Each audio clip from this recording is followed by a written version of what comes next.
Turin or Torino is the capital of the Piemonte region in northern Italy. But not a lot of people know that Torino was the first capital of the Kingdom of Italy. This is evident in the sophisticated city planning and grandiose architecture. It is a shame that its prominence has declined with today's travelers. In this episode, we share highlights of our magical trip to Turin and show you why it is one of the top cities to visit in Italy.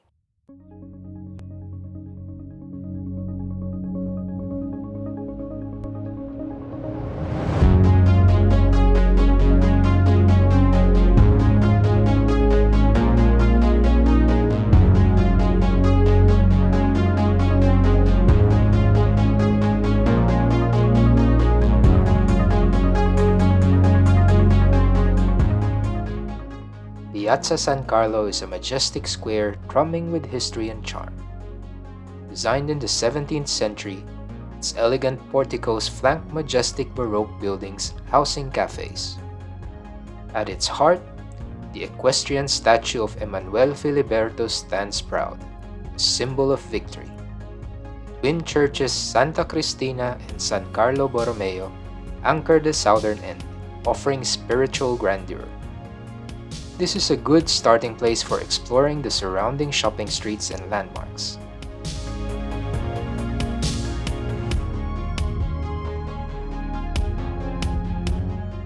Piazza Carignano sits between the Grand Palazzo Carignano and Teatro Regio.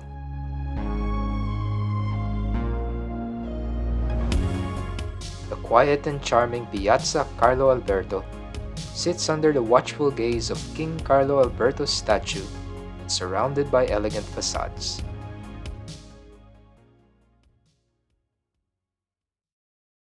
Nestled within elegant facades lie architectural gems known as gallerias, each a unique ode to beauty and commerce.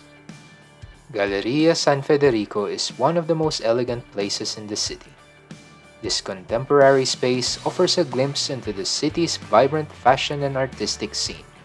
Its sleek design and open-air feel create a unique contrast to the historic charm of its counterparts. In its center is the Cinema Lux with its Art Deco entrance. It also has this amazing specialty food shop that's a foodie's wet dream. Or you can simply have a coffee or a drink and people watch. For dinner, we went to Les Scodelle. They specialize in traditional dishes from Emilia-Romagna. We started with the specialty of the house, their platter of cured meats. We paired this with Lambrusco, a sparkling red wine served chilled and traditionally in a bowl. Delightful. For mains, I had the grilled squid, and Julie had the white truffle pasta. Both were delicious. But what we really loved is their warmth and the passion and pride they had for their food and traditions. Truly elevates a good meal to a memorable experience.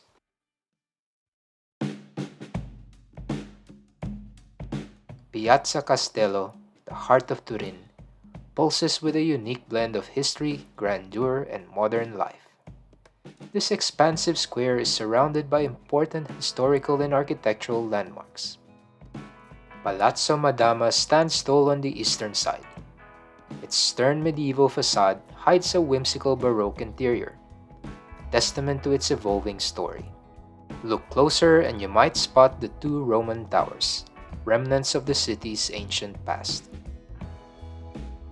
The Royal Palace, once a residence of the Savoy dynasty, exudes an aura of regal elegance. Its meticulously manicured gardens offer a tranquil escape, while its opulent halls whisper of royal lives lived within. Teatro Regio, Turin's crown jewel. This esteemed stage has hosted legendary performances since the 1740s. Inside, gilded balconies and plush seats await, ready to be filled with the magic of opera and ballet.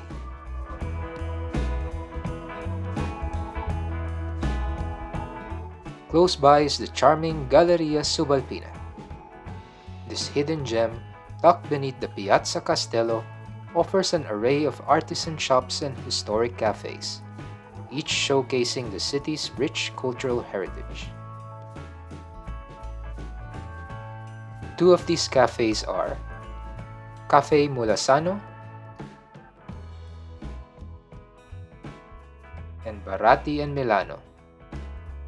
Founded in 1858, Confectionery Baratti Milano was a prestigious meeting place for personalities in science, politics, and art.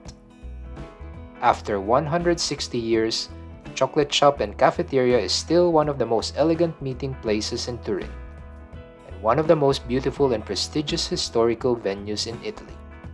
We stopped by for biccherin, the beloved local drink of coffee, drinking chocolate, and cream. We also ordered some delicious pastries like the tart of pine nuts.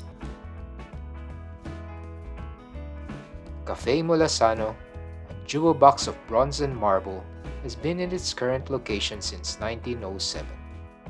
Stepping inside this cafe is like stepping back to a different era.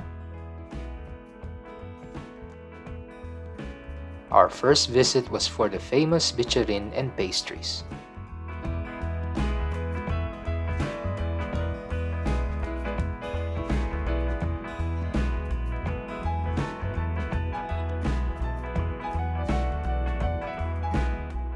We came back a second time for another famous Torino specialty, vermouth. Mulassano have their own vermouth brand and is one of the best we have ever tried. A glass of good quality vermouth is not cheap. However, it comes with a generous selection of finger food. This is a must-try experience when in Torino.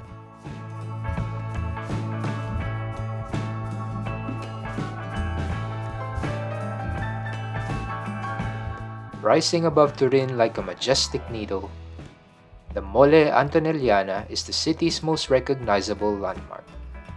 Designed by Alessandro Antonelli, it started as a synagogue and ended up as a monument to Italian unification.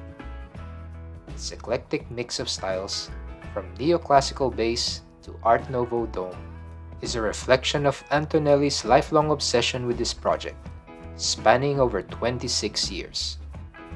Gaze upwards to the 167-meter spire, adorned with a star symbolizing Italy's unity. Inside, the National Cinema Museum spirals up the building, showcasing the magic and history of film through interactive exhibits and vintage machines.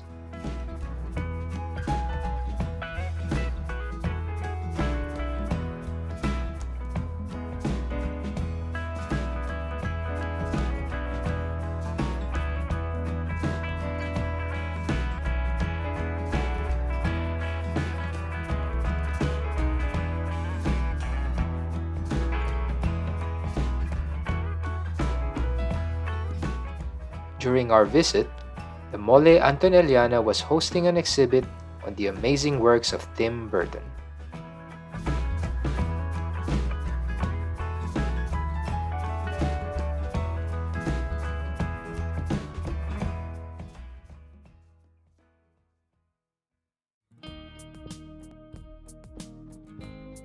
Housed in a beautifully restored 19th century building, Il Mercato Centrale Torino is a popular destination for both locals and tourists. In addition to the fresh produce and artisanal products, it also has a number of restaurants and cafes, making it a great place to enjoy a meal. 50 grammi per una persona. 762! Allora, noi abbiamo...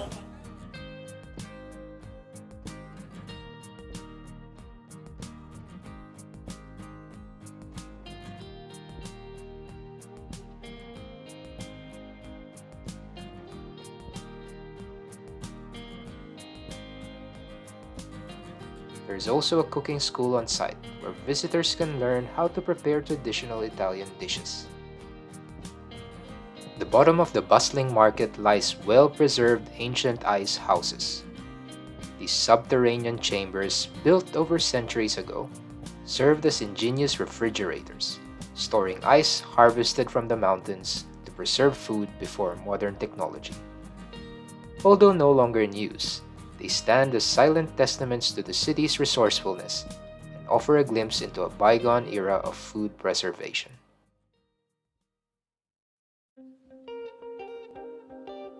Just a short walk from the market is Porta Palatina. Standing sentinel at the historic heart of Turin, Porta Palatina is a portal to the city's ancient past. Built in the 1st century AD, this imposing Roman gate is the oldest remaining structure in Turin. Now it is the site of a tranquil park, where you can relax and be transported to a bygone era.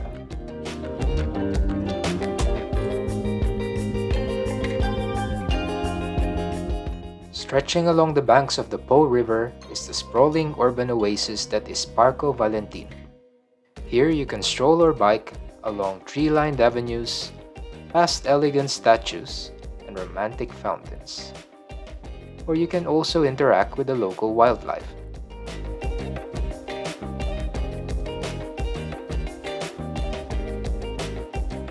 In the emerald heart of Parco Valentino lies the Castello del Valentino.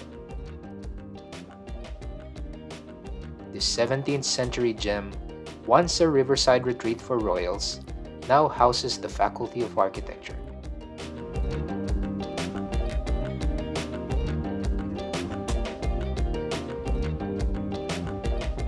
The Borgo Medievale, a charming reconstruction of a medieval village, will transport you back in time within its stone walls and artisan workshops.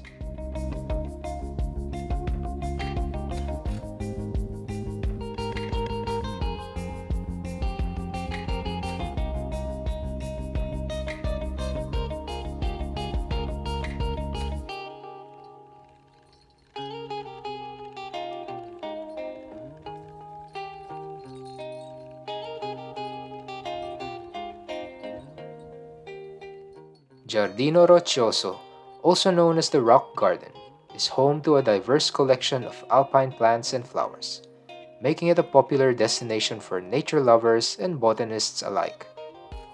The garden is beautifully landscaped with winding paths, waterfalls, and ponds, providing a tranquil setting to admire the unique flora of the region. We stopped for lunch at the busy Raviol House. From the name, you can guess what this establishment specializes in: ravioli. And specialize they do. Their menu follows a simple formula. Choose the size, the type of ravioli, and the sauce. I chose the classic with a meat sauce.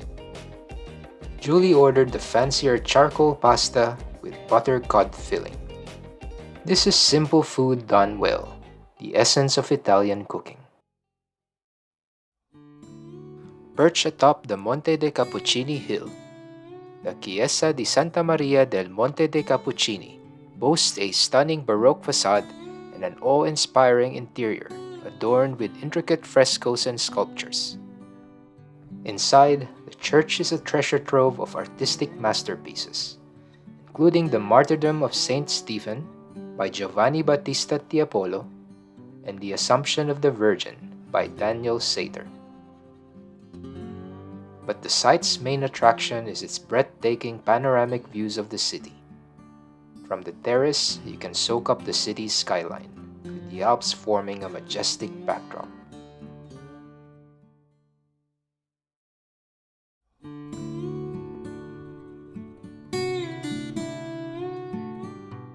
Sitting at the top of Turin's lush hills, Villa de Regina, translated as the Queen's Villa, is a captivating glimpse into royal history and Italianate charm.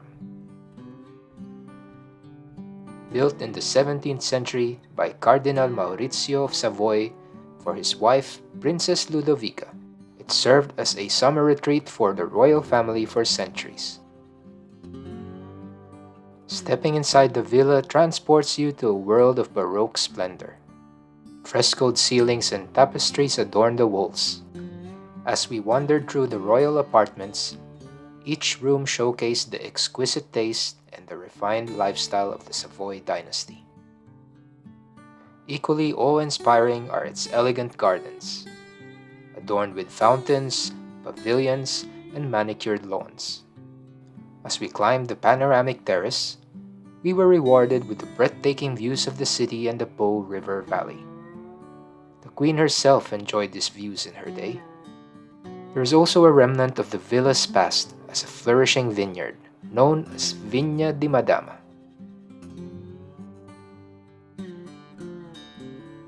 Turin can also serve as a good base for exploring the rest of Piemonte. Check out our separate video of our trip to the famous wine regions of Langhe, Barolo, and Barbaresco, as well as our trip to Alba for the famous White Truffle Fair.